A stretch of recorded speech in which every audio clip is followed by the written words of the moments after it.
So here we have the Ford EcoSport on a 65 plate. I'm going to start off by showing you around the outside of the car, and then we'll hop in and run through some controls on the inside. But from the outside, you can see it's a 5-door car with alloy wheels.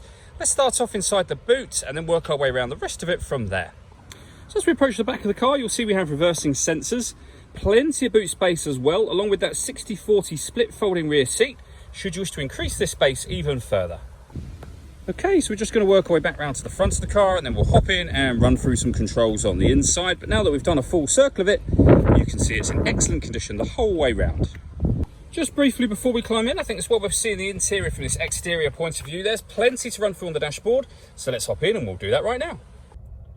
Okay, now that we're inside the car, we're going to start with the dials. On the left-hand side, we have the rev counter, and on the right-hand side, the speedometer.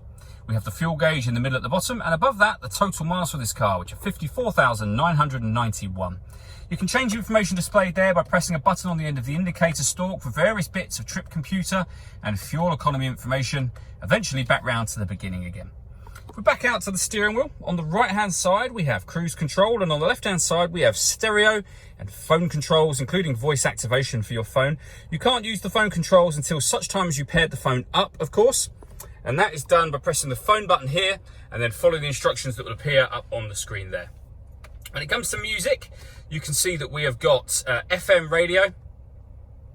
We've got AM radio as well.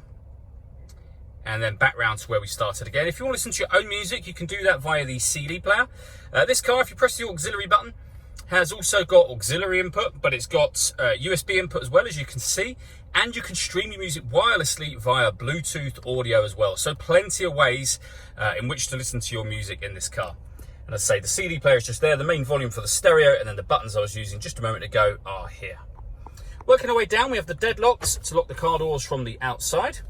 We then have climate control. So you can adjust the temperature with that dial, the fan speed with this one. You can determine where you'd like the air to be distributed once it enters the vehicle.